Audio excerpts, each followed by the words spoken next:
England, 1841.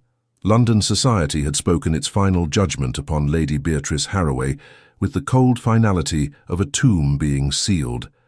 The daughter of the late Viscount Haraway had committed the unpardonable sin of loving where she ought not, and for this transgression she would be erased from the glittering world that had once celebrated her beauty and grace. The whispers had begun in the drawing-rooms of Mayfair, spread through the ballrooms of Belgravia, and finally reached the ears of her uncle, the current Viscount, who had wasted no time in arranging her exile to the remote convent of St. Catherine in the windswept moors of Northumberland. Arthur Clarence Ravensdale, Duke of Thornfield, stood at the window of his London residence, his tall frame silhouetted against the grey morning light that filtered through the heavy velvet curtains. His dark hair, slightly dishevelled from a sleepless night, fell across his broad forehead as he clutched the letter that had arrived at dawn. The words swam before his eyes, each syllable a dagger to his heart. Lady Beatrice Haraway had been sent away, removed from society, banished to a life of prayer and penance for the crime of having allowed herself to be seen in his company without proper chaperoning on 3 occasions. 3 occasions. 3 stolen moments of conversation in a garden. 3 instances of laughter shared over a volume of poetry. 3 times when their eyes had met across a crowded room and the entire universe had seemed to contract to that single point of connection. For these innocent transgressions, she had been condemned, and Arthur knew with bitter certainty that the true fault lay not with Beatrice, but with him. He was a duke, possessed of wealth and title that placed him beyond the reach of scandal, while she was merely the orphaned niece of a man who viewed her as little more than a burden to be managed. The injustice of it burned through his veins like molten iron, transforming his grief into something harder and more dangerous. He thought of the last time he had seen her, at the Duchess of Marlborough's ball 3 weeks past. She had worn a gown of pale blue silk that brought out the extraordinary colour of her eyes, those remarkable eyes that seemed to shift between grey and green, depending upon the light and her mood. Her chestnut hair had been arranged in elegant curls, and when she had turned to look at him across the ballroom, he had seen in her expression a mirror of his own longing. They had not danced that evening, propriety and her uncle's watchful glare preventing even that innocent contact, but Arthur had memorized every detail of her face, never imagining it would be the last time he would see her in society. The ton had been merciless in their judgment. Lady Caroline Pembroke, that vicious harbinger of gossip, had been the first to speak openly of Lady Beatrice's supposed indiscretion. The fact that Arthur remained unmarried at the age of 30, despite being one of the most eligible bachelors in England, had only added fuel to the flames. Surely, the gossips whispered, if the Duke of Thornfield was seen speaking privately with Lady Beatrice on multiple occasions, there must be some understanding between them. And if there was no formal announcement, then the lady must have been forward, must have thrown herself at him in an unseemly manner. The logic was as circular as it was cruel, and Arthur had watched helplessly as Beatrice's reputation had been shredded by women who had never exchanged more than perfunctory pleasantries with her. The truth was far simpler and far more profound than anything the gossips could have imagined. Arthur Ravensdale had fallen in love with Lady Beatrice Haraway the moment she had contradicted him during a discussion of Byron's poetry at a literary salon 6 months earlier. She had argued, with passion and intelligence, that Byron's heroes were not romantic figures to be admired, but cautionary tales of pride and isolation. Her cheeks had flushed with the intensity of her conviction, and her eyes had flashed with a fire that had captured Arthur's attention completely. He, who had been surrounded by simpering debutantes and calculating mammas his entire adult life, had finally met a woman who spoke her mind without artifice or calculation. Their subsequent encounters had been entirely proper by any reasonable standard, but the ton operated on suspicion rather than evidence. Arthur had sought her out at social gatherings, engaging her in conversation about literature, art, and philosophy. He had lent her a volume of Wordsworth from his personal library, and she had returned it with a handwritten note analyzing the poet's treatment of nature and memory. These small intimacies, innocent as they were, had been observed and reported, twisted by malicious tongues into something sordid. Arthur's mother, the Dowager Duchess of Thornfield, had counselled caution. She had reminded him that his position required careful consideration of any potential alliance, that the choice of a duchess was a matter of political and social consequence. But Arthur had seen in his mother's eyes a wistfulness that spoke of her own arranged marriage, her own sacrifice of personal happiness for the sake of duty. His father had been a cold man, more concerned with the management of his estates than with the woman who shared his name and bore his children. Arthur had sworn even as a young man that he would not repeat that mistake. Now, as he stood in his study with the letter crumpling in his fist, Arthur made a decision that would scandalize society even more thoroughly than any whispered gossip. He would go to Northumberland. He would find the convent of St. Catherine. And he would bring Beatrice home regardless of the cost to his reputation or standing. The rules that governed the ton, the invisible chains of propriety and expectation that bound every action and word, suddenly seemed as insubstantial as morning mist. What value had his title, his wealth, his position, if he could not protect the woman he loved from unjust persecution? His secretary, Mr. Pemberton, entered the study with his usual quiet efficiency, but stopped short upon seeing his employer's expression. The Duke's face, normally composed in the aristocratic mask expected of his station, was transformed by raw emotion. His grey eyes, which could be as cold as winter steel when conducting business, now burned with fierce determination. "Your Grace, I have the correspondence you requested regarding the northern estates," Pemberton began, but Arthur cut him off with a sharp gesture. "Cancel all my engagements for the next fortnight, Pemberton. I am leaving for Northumberland within the hour. Have my travelling coach prepared, and send word to the staff at Ravensdale Hall that I shall require the house opened and ready for guests." Pemberton, who had served the Ravensdale family for 20 years and prided himself on never displaying surprise, could not entirely hide his astonishment. "Northumberland, Your Grace, but the season is at its height, and you are expected at the Duke of Wellington's dinner party this evening. The Prime Minister himself will be in attendance." "Then the Prime Minister shall have to endure my absence," Arthur replied, his tone brooking no argument. "This matter is of far greater importance than any political gathering.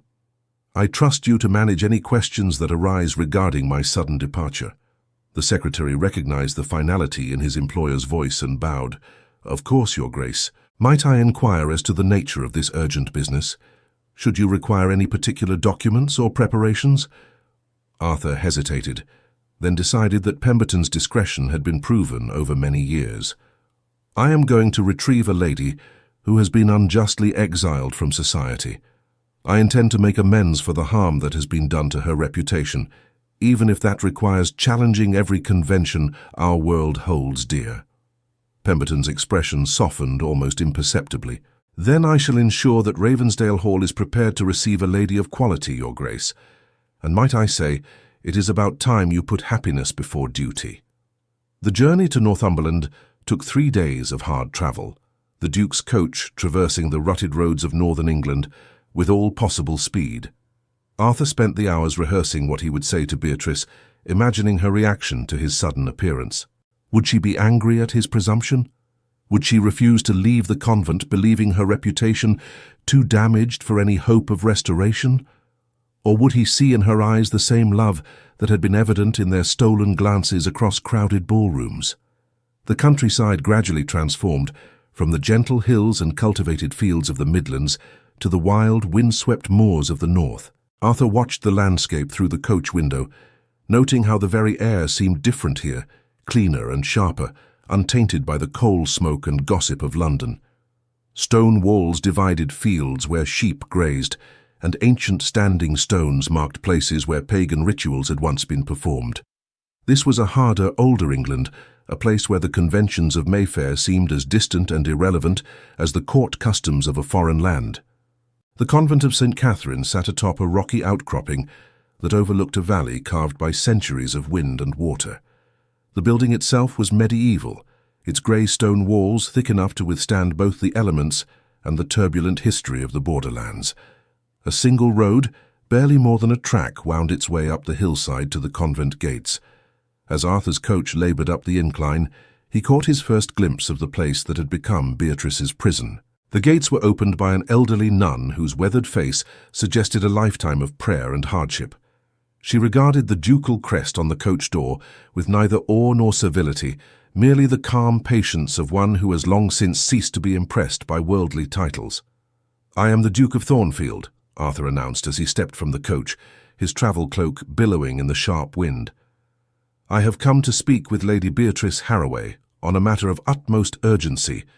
The nun's expression did not change. "This is a house of contemplation and prayer, Your Grace.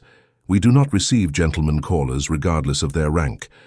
The young ladies who reside here have been entrusted to our care for their spiritual edification, and we take that responsibility most seriously." Arthur had anticipated this obstacle. "Then I shall speak with your Mother Superior. This is not a social call, sister. I have travelled 3 days from London on business that concerns Lady Beatrice's welfare and future. Surely your vows of Christian charity extend to allowing me an audience with your abbess." The nun studied him for a long moment, her sharp eyes taking in the quality of his clothing, the earnestness of his manner, and something else that Arthur could not quite identify. Finally, she nodded. "Wait here. I shall inquire if Mother Abigail will receive you." Arthur was shown into a small parlour that was as austere as everything else he had seen of the convent. The walls were whitewashed stone, unadorned save for a simple wooden cross. The furniture consisted of 2 straight-backed chairs and a small table, all of plain construction.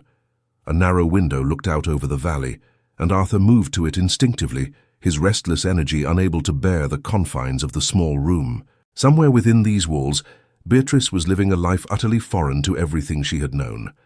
She who had sparkled in ballrooms, who had debated philosophy with some of London's finest minds, who had loved music and dancing and the theatre, was now confined to a routine of prayer and silence. The injustice of it made Arthur's hands clench into fists. Mother Abigail, when she finally appeared, was a woman of perhaps 60 years, with an intelligent face and eyes that seemed to see far more than Arthur was comfortable revealing.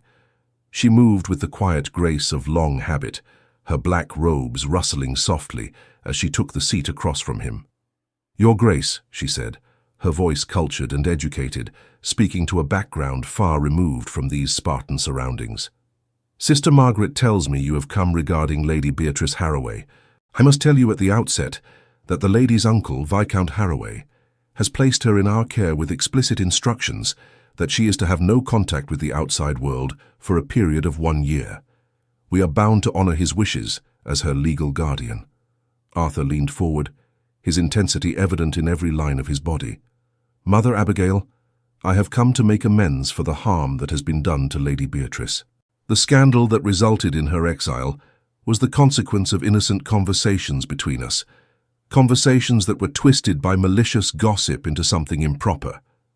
I cannot in good conscience allow her to suffer punishment for what was, at worst, a minor breach of etiquette, and at best the natural interaction between 2 people of similar minds and interests." The abbess regarded him steadily. "And what form would these amends take, Your Grace? Do you propose to restore her reputation through some public gesture, to challenge those who spoke ill of her, or perhaps," and here her voice took on a knowing quality, "you have come to offer her the protection of your name?" Arthur met her gaze without flinching.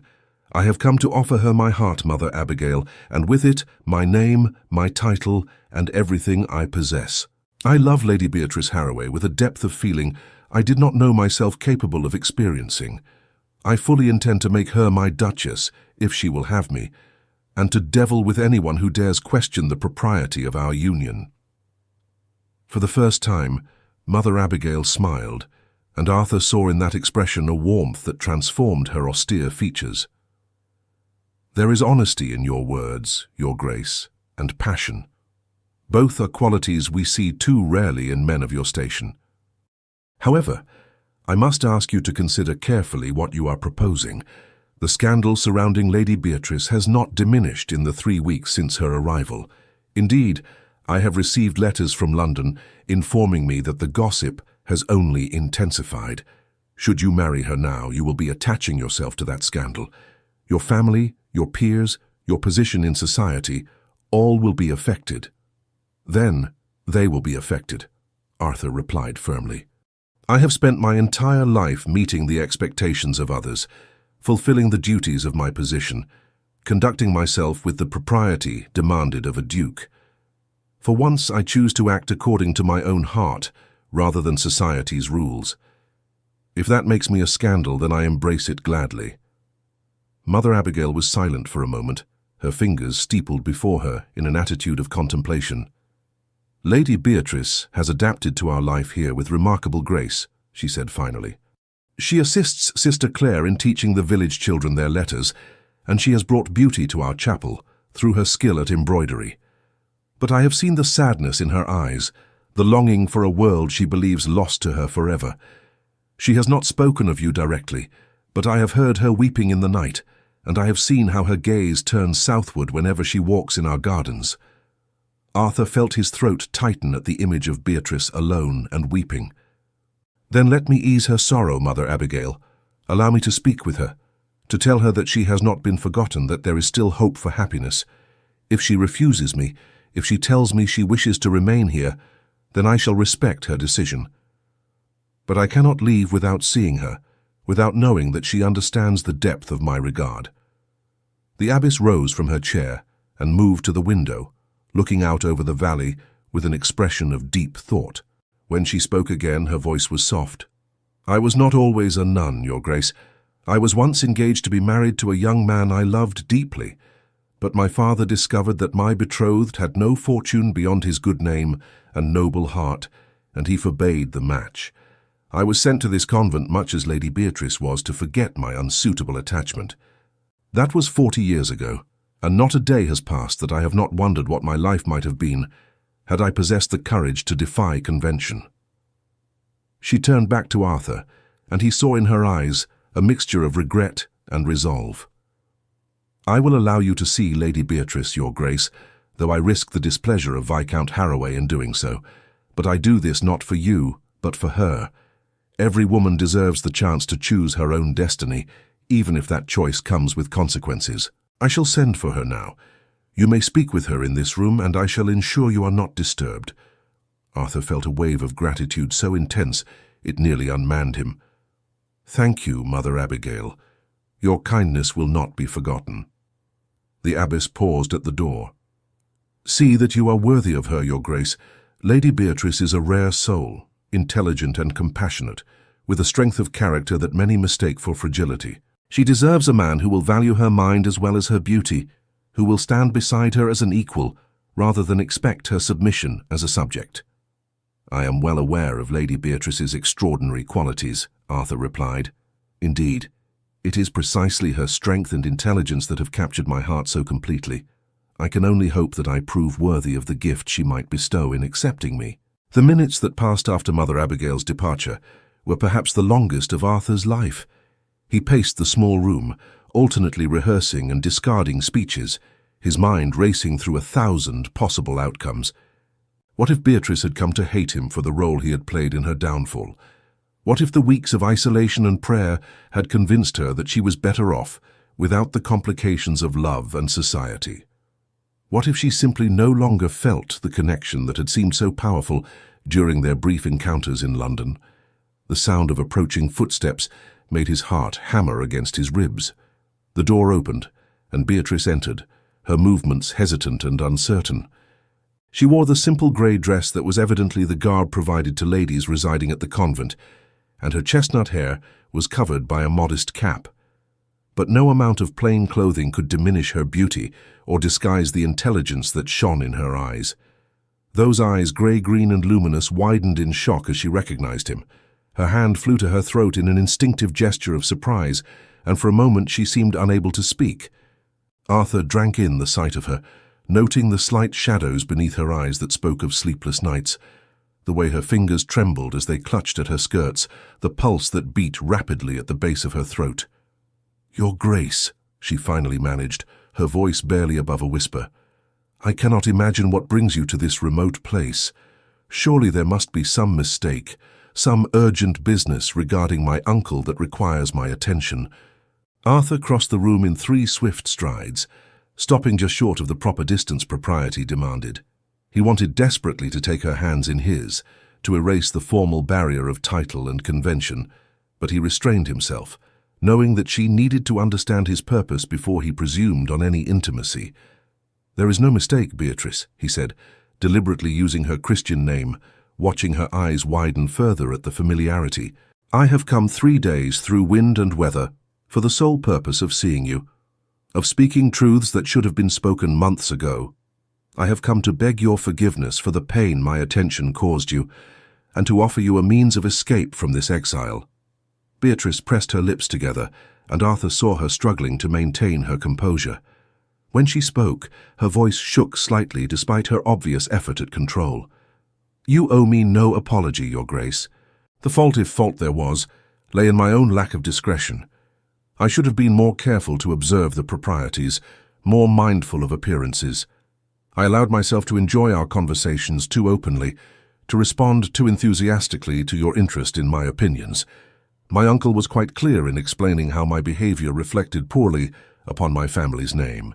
"Your uncle," Arthur said, unable to keep the contempt from his voice, "is a pompous fool who values appearances more than justice, convention more than compassion. You committed no sin, Beatrice, unless being intelligent and articulate is now considered unseemly in a woman. Our conversations were innocent, our conduct entirely proper. The only crime committed was by those who twisted innocent friendship into something sordid through their malicious gossip." She turned away from him, moving to the window where she stood looking out over the valley. The late afternoon light streamed through the narrow opening, illuminating her profile in gold and shadow. Arthur thought he had never seen anything more beautiful, more heartbreakingly lovely, than this woman standing alone in a shaft of sunlight. "Whether our conduct was proper is immaterial now," Beatrice said quietly. "My reputation is ruined beyond repair. No amount of protestation or defense can restore what has been lost. This is my life now, Arthur, this convent with its silence and prayers. In time, perhaps, I shall find peace here, shall learn to accept my fate with grace." The sound of his Christian name on her lips sent a thrill through Arthur, despite the sadness of her words. It was the first time she had addressed him so informally, and he took it as a sign that the rigid barriers between them were beginning to crack. "I refuse to accept that this is your fate," he declared, closing the distance between them until he stood just behind her, close enough that he could catch the faint scent of lavender from her hair. "I have not travelled across England to stand by helplessly while you resign yourself to a half-life of isolation. Beatrice, look at me, please." She turned slowly, and when her eyes met his, Arthur saw that they were bright with unshed tears. The sight of her distress was nearly his undoing, but he forced himself to continue, to speak the words that had been burning in his heart since the moment he had received the letter announcing her exile. "I love you," he said simply, the 3 words carrying more weight and meaning than any elaborate declaration. "I have loved you since the evening you argued so passionately about Byron, since the afternoon you laughed at my pretensions regarding Italian painting, since every moment I have been privileged to spend in your company. I love your mind, your spirit, your courage, and your kindness. I love the way you think, the way you speak, the way you see the world with such clarity and compassion." Beatrice's breath caught audibly, and a single tear escaped to trace a path down her cheek. "Arthur, you must not say such things. Whatever affection existed between us, it is impossible now. You are a duke, expected to marry someone of impeccable breeding and untarnished reputation. I am a ruined woman, exiled from society, with nothing to offer but scandal and shame." "You offer me everything I have ever wanted," Arthur countered fiercely. "Love, companionship, intellectual partnership, genuine connection. These are worth more than all the impeccable breeding and spotless reputations in England. Marry me, Beatrice, become my duchess, and together we shall face down every gossip and critic. I have wealth enough to be independent of society's approval, position enough to weather any scandal. What I cannot weather is a lifetime without you." She stared at him in disbelief, her hand pressed to her heart as if to contain its wild beating. "You would marry me, knowing what it would cost you? The censure of your peers, the disappointment of your family, the whispers that would follow us wherever we went." "I would marry you tomorrow if you would have me," Arthur replied. And then, throwing caution entirely to the wind, he dropped to one knee before her, taking her hand in his, despite the breach of propriety such contact represented. Beatrice Haraway, you are the finest woman I have ever known. Your exile has been a source of torment to me, knowing that my attention was the cause of your suffering. Allow me to transform that suffering into joy. Say that you will be my wife, and I swear upon everything I hold sacred that I shall spend the rest of my days proving myself worthy of the gift." Beatrice looked down at him, her free hand covering her mouth as tears flowed freely now. "But Arthur, the world will say I trapped you, that I maneuvered you into offering for me. They will claim I planned this scandal to secure a duke for a husband. Let them say what they will," Arthur said, his voice rough with emotion. "I know the truth, and you know the truth. That is all that matters. The opinion of those who would speak such lies is worth nothing to me. My mother will welcome you, I promise you that. She has long wished for me to marry for love rather than duty. My friends, those whose good opinion I value, will judge you on your own merits. As for the rest, they may think what they please. I am done living my life according to the dictates of people I do not even respect." She was silent for a long moment, her grey-green eyes searching his face as if seeking some hidden doubt or reservation. Arthur met her gaze steadily, letting her see everything he felt, holding nothing back. He knew he was asking her to take an enormous risk, to trust him with her future when he had already been the inadvertent cause of her exile. But he also knew with absolute certainty that they belonged together, that what existed between them was rare and precious enough to justify any sacrifice. "I love you, Arthur," Beatrice finally whispered, the words emerging like a confession and a benediction. "I have loved you for months, though I dared not acknowledge it even to myself. When you spoke to me at those gatherings, when you listened to my opinions as if they mattered, when you looked at me as though you saw not just a potential bride but a human being of value, I felt truly seen for the first time in my life. But I am afraid of the scandal, afraid of damaging you, afraid that you will come to regret this decision." Arthur rose to his feet, still holding her hand, and with his free hand he gently wiped the tears from her cheeks. "I will never regret choosing you, Beatrice. You are the answer to questions I did not even know I was asking. As for scandal, we shall weather it together. I am the Duke of Thornfield. I have influence, resources, and a name that goes back centuries. We shall use all of those advantages to rebuild your reputation and to show society that their judgment was both premature and unjust." "How can you be so certain?" she asked, though Arthur could hear in her voice that she was beginning to believe, beginning to hope. "Because I know the power of truth and persistence," he replied. "Because I have spent my entire life navigating the treacherous waters of the Ton, and I understand how quickly yesterday's scandal becomes tomorrow's forgotten gossip. But most of all, because I have found something worth fighting for.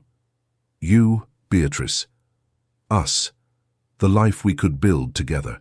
That is worth any amount of difficulty or disapproval." She looked up at him, her expression transforming from doubt to determination. "Then yes, Arthur. Yes, I will marry you. And may God have mercy on us both, for we are about to give society enough material for gossip to last a decade." Arthur felt joy surge through him so powerfully that he laughed aloud, a sound of pure happiness that echoed in the small room. "Let them talk until their voices give out. I care not one whit for their opinions. All I care about is that you have agreed to be mine and I yours from this day forward." Without thinking of propriety or consequence, Arthur pulled Beatrice into his arms, holding her close as she wrapped her arms around his neck. They stood together in that embrace for a long moment, two people who had found each other against all odds, who had chosen love over convention and courage over fear. When they finally separated, both were smiling through their tears. Arthur reached into his coat and withdrew a small velvet box that he had carried with him from London. Inside was a ring that had belonged to his grandmother, a beautiful piece featuring a square-cut emerald surrounded by diamonds. The green of the stone exactly matched the color Beatrice's eyes took on when she was particularly passionate or excited. "This ring has waited for the right woman for 20 years, Arthur said as he slipped it onto Beatrice's finger. "My grandmother told me before she passed that I should give it only to someone who had both beauty and substance, someone who would be a true partner and not merely an ornament. I believe she would have adored you. Beatrice gazed at the ring, turning her hand to watch the gems catch the light. "It is exquisite, Arthur, and the responsibility that comes with it is not lost on me. I shall endeavor to be worthy of your grandmother's legacy and of the name I am to assume." "You are already worthy," Arthur assured her. "Now we must make plans. I shall speak with Mother Abigail and arrange for your immediate departure from this place. We shall travel to Ravensdale Hall, my estate in Northumberland, where we can be married quietly in the family chapel. After that, we shall present ourselves in London as a united front. Your uncle may bluster and object, but he has no legal standing once you are of age and married. And you are 21, are you not?" "I shall be 21 in 3 weeks' time," Beatrice confirmed. "But Arthur, should we not wait until after my birthday? My uncle could cause difficulties if we proceed before I am legally independent." Arthur's jaw tightened at the mention of the Viscount. "Your uncle has caused quite enough difficulties already. But you are right that we should proceed carefully. Very well, we shall spend the next 3 weeks at Ravensdale Hall, properly chaperoned by my mother, whom I shall send for immediately. On the day of your birthday, we shall be married, and by the time your uncle learns of it, the deed will be accomplished and there will be nothing he can do to prevent it." "You have thought of everything," Beatrice marveled. "But will your mother truly welcome me? She does not know me, and all she will have heard are the scandalous rumors." "My mother has longed to see me happy for years," Arthur said confidently. "She married for duty and position, and while she never complained, I could see the emptiness in her life. She will recognize in us what she never had with my father, and she will be overjoyed. Trust me in this, Beatrice. Mother Abigail has already agreed to allow your departure once I explained my intentions. All that remains is for you to gather your belongings and say your farewells to this place." Beatrice took a deep breath, squaring her shoulders in a gesture of determination that Arthur found utterly charming. "Then let us begin. The sooner we leave this convent, the sooner we can start our life together." The journey back to Ravensdale Hall was far different from Arthur's anxious trip north. With Beatrice seated beside him in the coach, wrapped in a warm cloak he had insisted on purchasing at the village at the base of the convent hill, the world seemed brighter and full of possibility. They talked for hours, making up for the months of forced silence, discussing everything from their favorite books to their hopes for the future. Arthur told her about Ravensdale Hall, describing the ancient manor house with its sprawling gardens and extensive library. He spoke of the tenants who lived on his lands, the improvements he had been making to their cottages, the school he had established for their children. Beatrice listened with genuine interest, asking intelligent questions and offering suggestions that revealed her own thoughtful nature. For her part, Beatrice shared memories of her childhood before her parents' passing, when life had been filled with laughter and love. She spoke of her mother, who had been an accomplished musician, and her father, who had encouraged her intellectual curiosity even when society frowned upon educated women. The pain of their loss was evident in her voice, but so too was the joy of remembering them. "They would have approved of you," she said softly as the coach rattled over a particularly rough section of road. "My father always said I should marry a man who could challenge me intellectually, who would appreciate my mind rather than merely tolerating it. And my mother insisted that love was more important than any amount of money or status." "Then I shall have to live up to their expectations," Arthur replied, taking her hand and raising it to his lips. The gesture was tender and respectful, yet it sent a thrill through both of them that spoke of deeper intimacies to come. They spent the first night at a respectable inn, with Beatrice carefully ensconced in a private room under the watchful eye of the innkeeper's wife, whom Arthur had generously compensated to serve as chaperone. Arthur spent a sleepless night in his own chamber, alternating between euphoria at Beatrice's acceptance and anxiety about the challenges that lay ahead. He penned a long letter to his mother, explaining the situation in detail and begging her to come to Ravensdale Hall with all possible speed. He knew the Dowager Duchess would have questions and concerns, but he trusted in her love for him and her own romantic nature to win the day. Ravensdale Hall exceeded even Arthur's descriptions. The ancient house, built of honey-coloured stone, stood in the midst of parkland that stretched for miles in every direction. The formal gardens were beginning to show the first hints of spring, with crocuses pushing up through the last patches of snow. The house itself was a harmonious blend of Tudor and Georgian architecture, with mullioned windows and elegant columns coexisting in surprising unity. The staff, alerted by Arthur's letter, had prepared the house for the reception of its master and his unexpected guest. Mrs.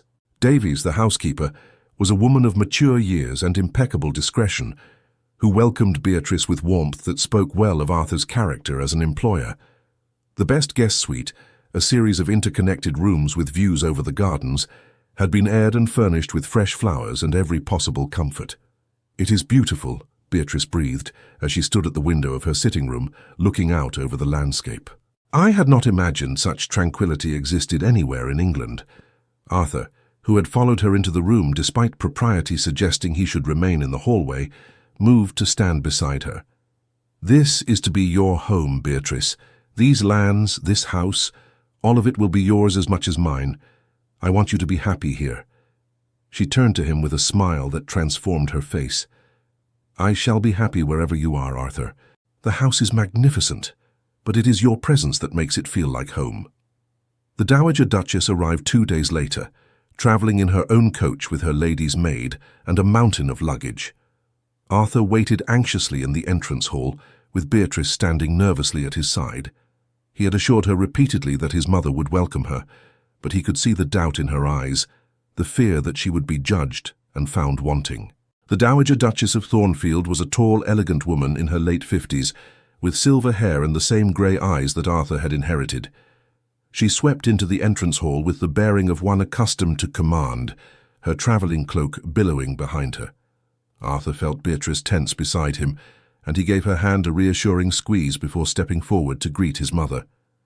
"Mother, thank you for coming with such haste. I know the journey must have been tiresome, but your presence here means everything to me." The Dowager Duchess embraced her son briefly, then turned her penetrating gaze upon Beatrice. For a moment that seemed to stretch into eternity, she studied the young woman standing before her, taking in every detail from the simple gown to the nervous clasping of hands. Beatrice, to her credit, met the Duchess's scrutiny with quiet dignity, neither cowering nor displaying false bravado. "So you are Lady Beatrice Haraway," the Dowager Duchess said at last, her voice giving nothing away. "The young woman who has caused such upheaval in London society, and more importantly, who has captured my son's heart so completely that he has abandoned the season to rush to Northumberland." "Your Grace, I am sensible of the irregularity of this situation," Beatrice began, her voice steady despite her obvious nervousness. "I can only assure you that I never intended to cause any scandal or difficulty for your son. My regard for him is sincere, and I shall endeavour to be worthy of the honour he has bestowed upon me by asking for my hand." The Dowager Duchess continued to study her for another long moment. Then, to Arthur's immense relief, her stern expression softened into a smile. "My dear child, any woman who can inspire my son to act with such decisive passion, to throw caution to the wind and follow his heart, has already proven her worth. Arthur has spent his entire life being dutiful, responsible, and proper. It is high time he did something impulsive for love." She stepped forward and took both of Beatrice's hands in hers. "Welcome to our family, my dear. I have read Arthur's letter most carefully, and I understand the circumstances that led to your exile. Society can be unutterably cruel, particularly to women who dare to be intelligent and independent. But we Ravensdales have weathered scandals before, and we shall weather this one. The important thing is that you and Arthur are united in your feelings for one another." Beatrice's eyes filled with tears of relief and gratitude. "Thank you, Your Grace. Your acceptance means more than I can adequately express. I promise you shall not regret extending your kindness to me." "None of this Your Grace nonsense," the Dowager Duchess declared warmly. "You shall call me Mother Catherine, or simply Mother if you prefer, as you are to be my daughter. Now, Arthur, you may release Lady Beatrice from your vigilant watch and allow me to become better acquainted with her. We ladies have much to discuss, including the details of a wedding that must be arranged with both speed and dignity."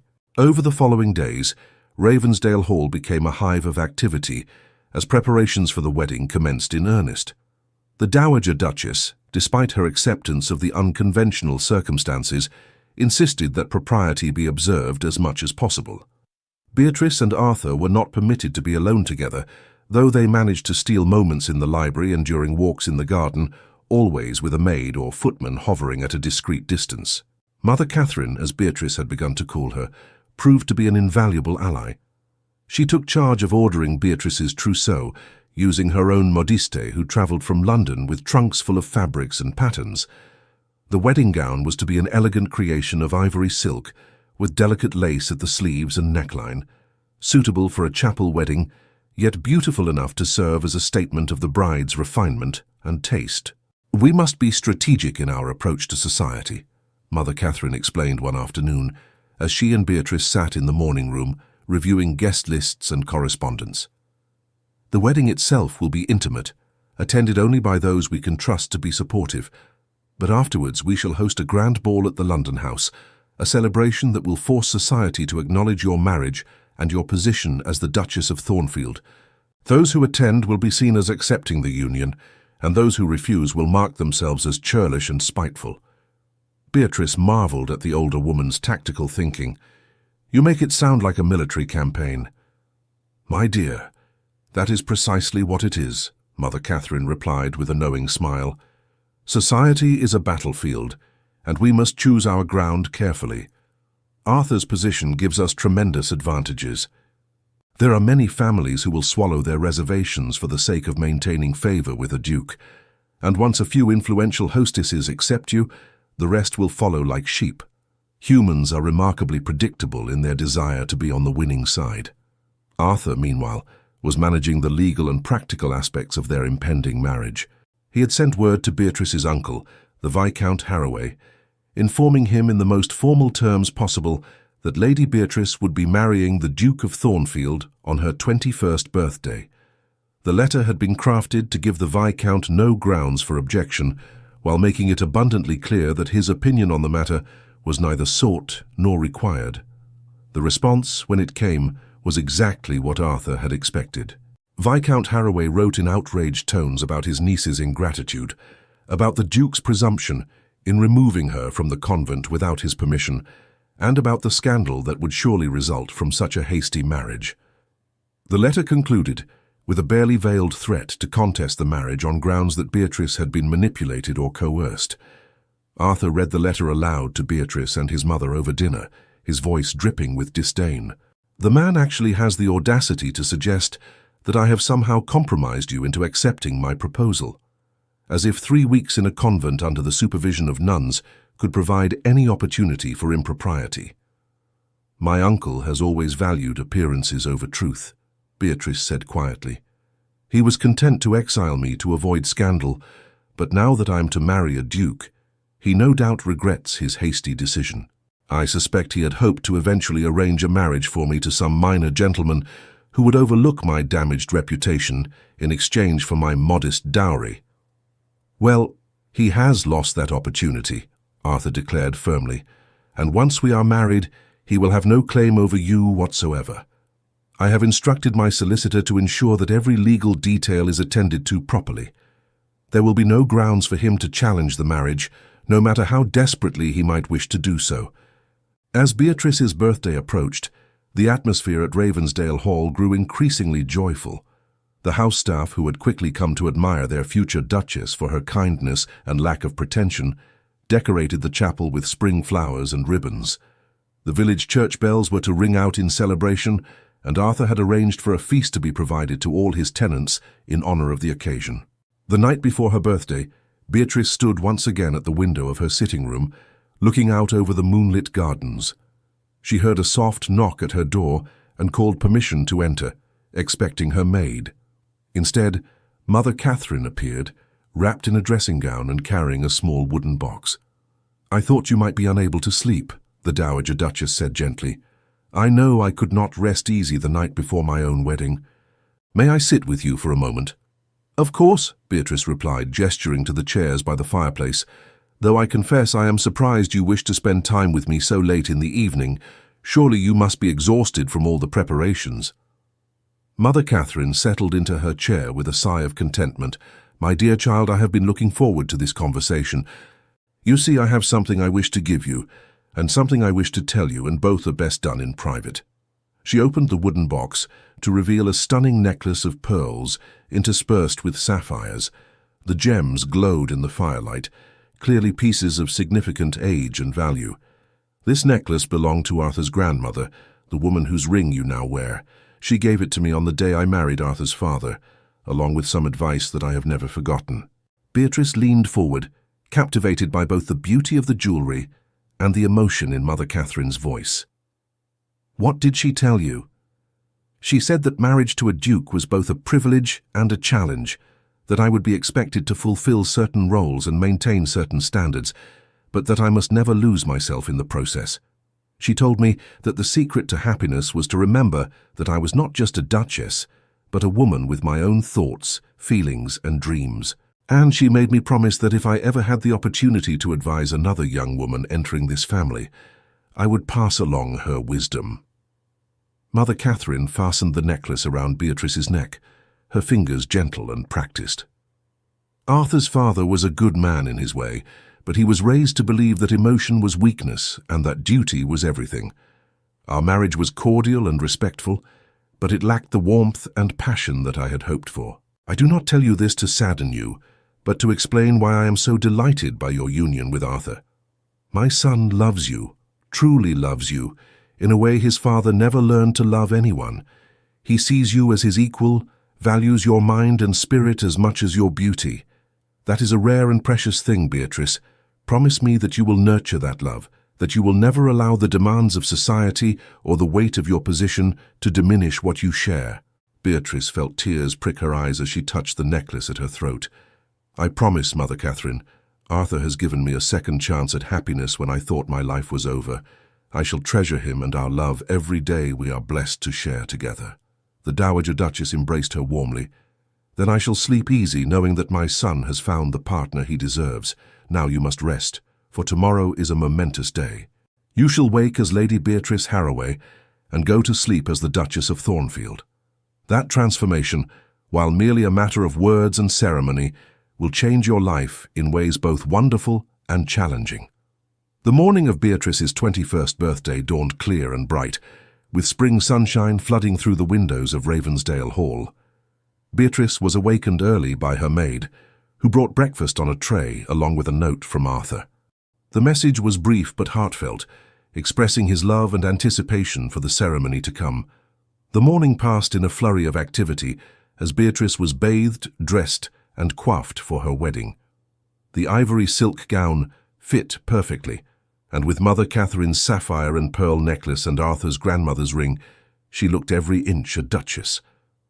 Her chestnut hair had been arranged in an elegant style that allowed several curls to frame her face, and a simple coronet of fresh flowers completed the ensemble.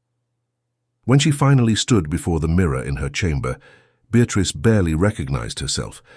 The frightened young woman who had been sent to a convent in disgrace had been transformed into a bride, radiant with happiness and confidence. She touched the necklace at her throat, remembering Mother Catherine's words and drawing strength from them. The chapel at Ravensdale Hall was intimate and beautiful, its ancient stones having witnessed centuries of Ravensdale family ceremonies. Candles flickered in wall sconces, and the spring flowers that decorated every surface filled the air with delicate fragrance. The vicar from the village church stood before the altar, his weathered face wreathed in smiles, for he had known Arthur since boyhood and was delighted to see him finally taking a bride. The small gathering of witnesses included Mother Catherine, several trusted servants, and two of Arthur's closest friends who had travelled from London upon receiving his urgent summons. Lord Christopher Winthrop and his sister, Lady Margaret, had known Arthur since childhood, and both had expressed nothing but happiness at his choice of bride.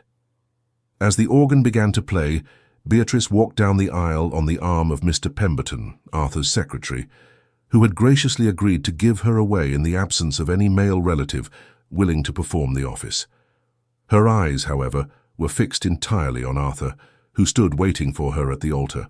He was magnificent in his formal attire, his dark hair carefully arranged, his grey eyes blazing with emotion as he watched her approach. Beatrice saw in his expression everything she needed to know, all the love and devotion and promise of happiness to come. When she reached his side and Mr. Pemberton placed her hand in Arthur's, she felt as though she had finally come home after a long and difficult journey. The ceremony itself was both simple and profound. The vicar spoke of love and commitment, of the sacred bond being formed between these two souls. When it came time for the vows, Arthur's voice was strong and clear as he promised to love, honor, and cherish Beatrice for all the days of his life. Beatrice's own vows were spoken with equal conviction, her voice never wavering despite the tears of joy that threatened to overflow. The exchange of rings was perhaps the most moving moment. Arthur had commissioned a wedding band to complement his grandmother's engagement ring, a circle of gold etched with a delicate pattern of vines and flowers. As he slipped it onto Beatrice's finger, he whispered words meant for her ears alone. "With this ring, I give you my heart, my name, and my eternal devotion. You are my Duchess, my love, my everything." Beatrice's response, as she placed a plain gold band on Arthur's finger, was equally tender. "And I give you all that I am and all that I shall ever be. You have saved me from despair and given me a future brighter than any dream. I am yours, now and always." When the vicar finally pronounced them man and wife, Arthur pulled Beatrice into his arms and kissed her with a passion that made Mother Catherine laugh and the witnesses cheer. It was not the chaste, brief kiss typically exchanged in church ceremonies, but rather a kiss that spoke of deep love and anticipation of their life together. The wedding breakfast that followed was a joyous affair, with toasts offered by Lord Christopher and Lady Margaret, both of whom welcomed Beatrice into their circle with genuine warmth. Mother Catherine gave a speech that brought tears to many eyes, speaking of her son's journey to finding true love and her joy at gaining a daughter. Arthur, holding Beatrice's hand throughout the meal, seemed unable to stop smiling. He had faced down his fears, challenged convention, and won the greatest prize imaginable. The woman he loved was now his wife, and together they would build a life based on mutual respect, intellectual partnership, and abiding affection. As the afternoon wore on, and the guests departed to their various chambers to rest before dinner, Arthur and Beatrice finally found themselves alone in the small drawing room that overlooked the gardens. Arthur pulled his wife, how wonderful it felt to think that word, into his arms and held her close. "We have done it, my darling Beatrice. You are the Duchess of Thornfield, and nothing and no one can ever take that away from you. The scandal, the gossip, your uncle's objections, all of it is rendered meaningless by the vows we spoke today." Beatrice rested her head against his chest, listening to the steady beat of his heart. "I can scarcely believe this is real, Arthur. A month ago I was alone in a convent, believing my life was over. Now I am your wife with a future full of possibility. It feels like a dream from which I might wake at any moment." "Then let me assure you of its reality," Arthur murmured, tilting her chin up so he could gaze into her eyes. "I love you, Beatrice Ravensdale, Duchess of Thornfield. I love you with a depth and intensity that still amazes me, and I intend to spend every day of our marriage making certain you never doubt that love or your place at my side." He kissed her again, more gently this time, but no less meaningfully.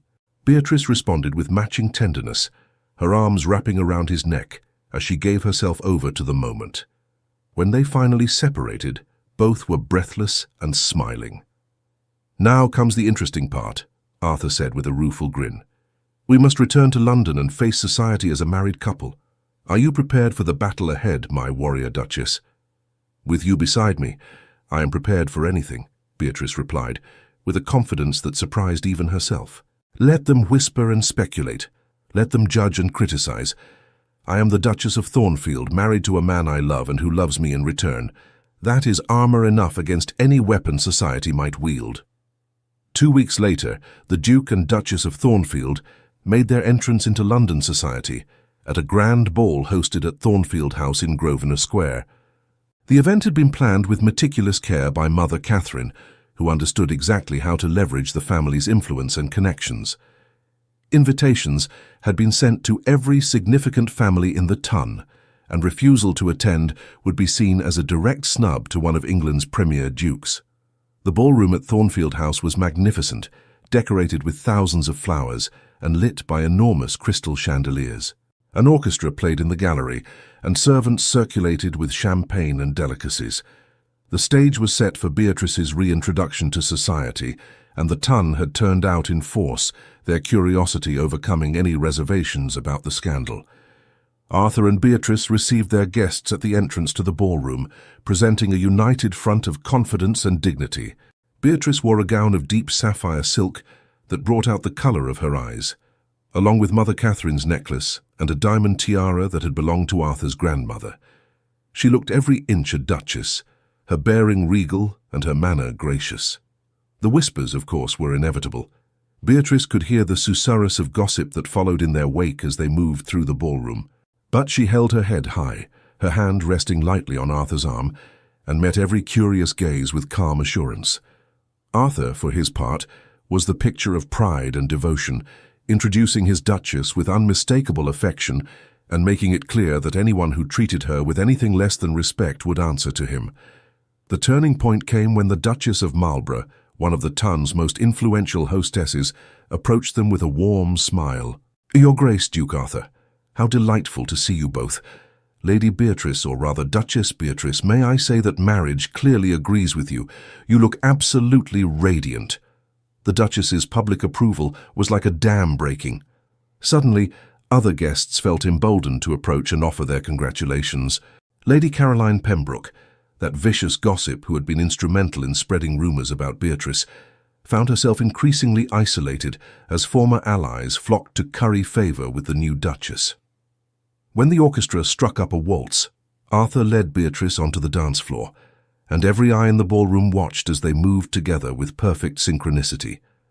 They spoke softly as they danced, their words intimate and private despite the public setting. "You are magnificent," Arthur whispered. "I have never been more proud of anyone in my life. Look how they watch you, how they scramble to gain your favour. You have already won, my darling." "We have won," Beatrice corrected gently. "This victory belongs to both of us, to our courage in choosing love over convention. But Arthur, I confess I am grateful for your presence beside me. Facing these people alone would have been infinitely more difficult." "You shall never have to face anything alone again," Arthur promised. "We are partners in all things, united against whatever challenges may come.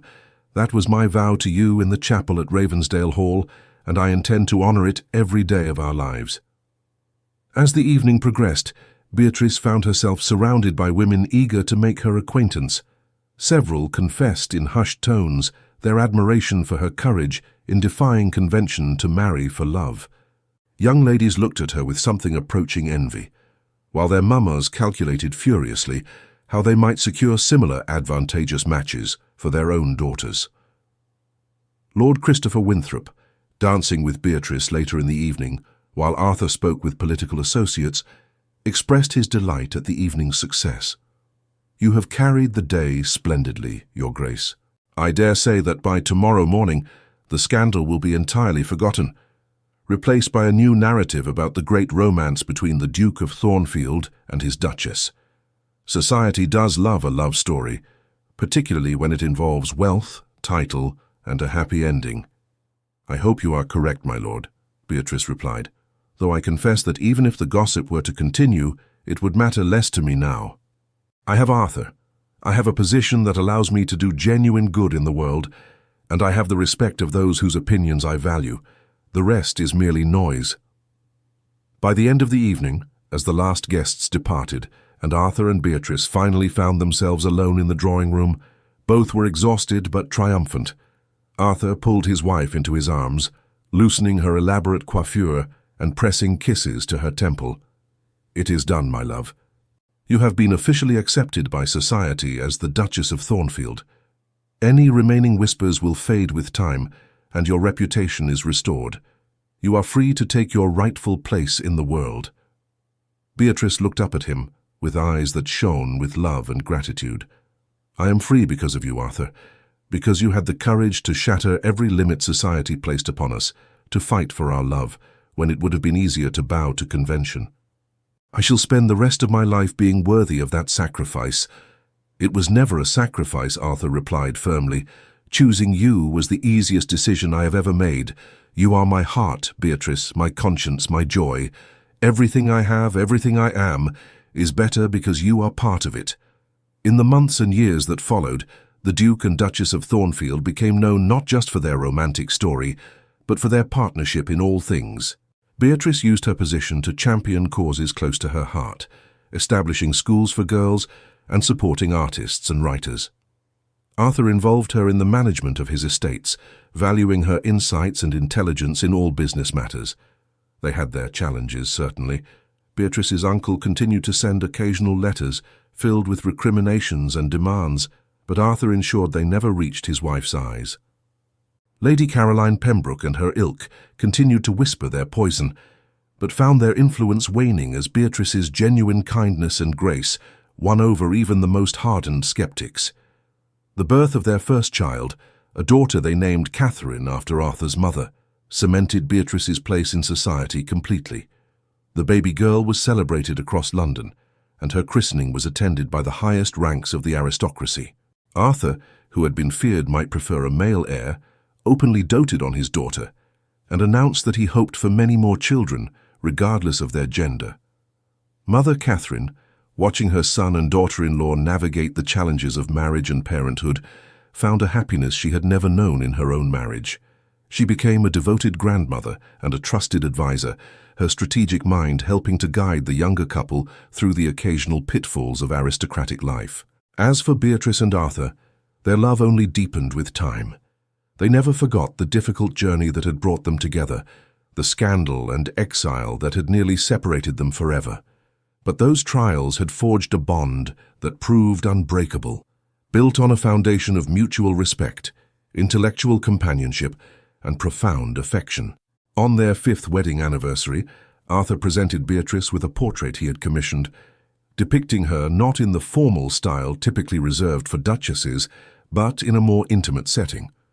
The painting showed her in the library at Ravensdale Hall, surrounded by books with sunshine streaming through the window, and a smile of genuine happiness on her face. "This is how I see you," Arthur explained, as Beatrice gazed at the portrait with tears in her eyes. "Not as a duchess adorned in jewels and finery, though you wear those beautifully, but as the woman I love, the brilliant, compassionate, remarkable person who has made my life infinitely richer. I want this portrait to hang in our private sitting room, where I can see it every day and remember how blessed I am." Beatrice turned to embrace her husband, her heart overflowing with emotion. "Do you remember the day you came to the convent, Arthur? How terrified I was, how certain I was that my life was over. I thought I had been sent there to be forgotten, to fade away into obscurity. But instead, you shattered every limit that had been placed upon me. You gave me back not just my freedom, but my sense of worth and possibility." "You gave me far more," Arthur countered gently. "You taught me that love is worth any risk, that true partnership is worth more than all the approval society can offer. You showed me how to be brave enough to follow my heart, even when it meant defying every expectation placed upon me. We saved each other, my darling Beatrice, and we continue to do so every day."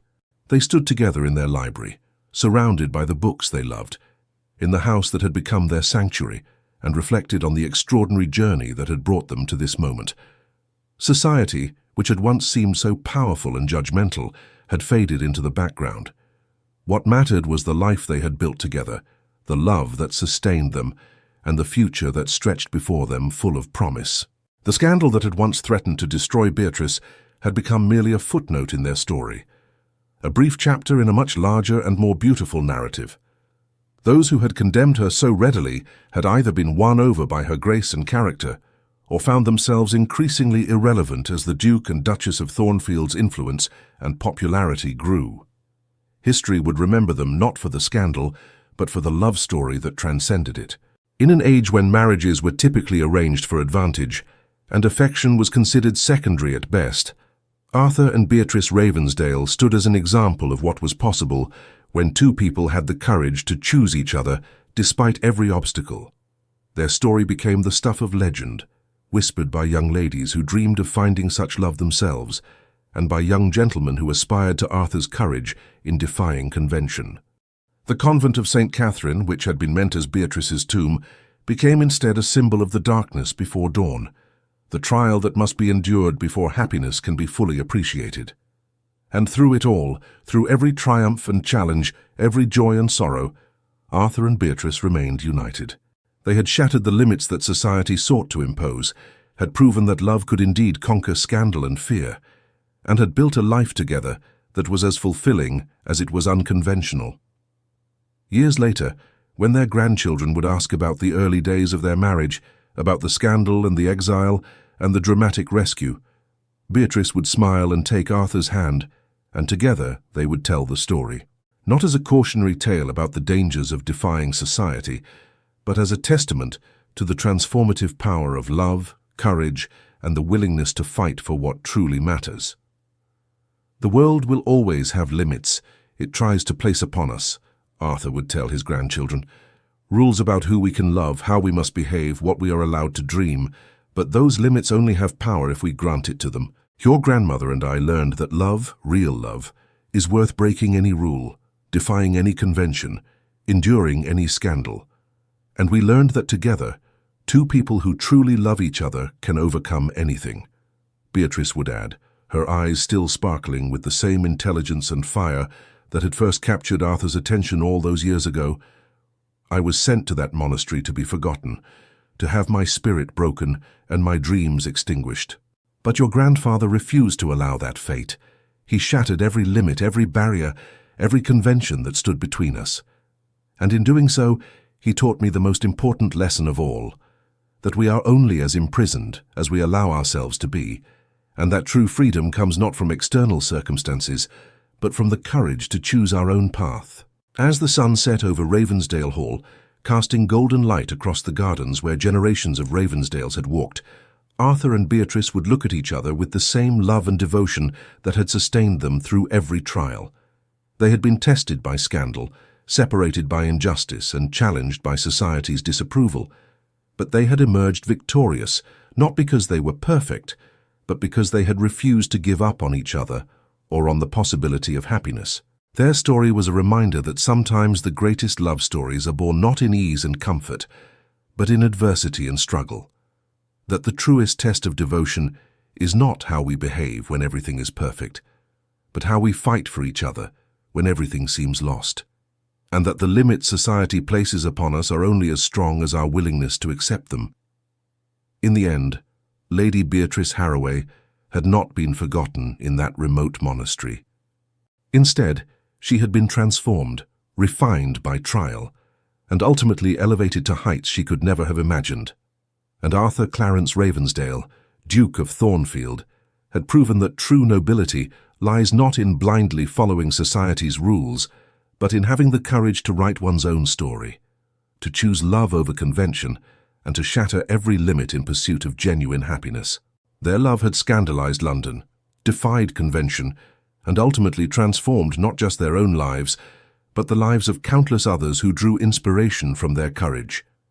They had shown that it was possible to be both aristocratic and authentic, to hold positions of power while remaining true to one's heart, and to build a marriage based on equality and mutual respect, even in an age that rarely valued such things. As night fell over Ravensdale Hall, and Arthur and Beatrice retired to their private chambers, they carried with them the knowledge that their love story would endure long after they were gone.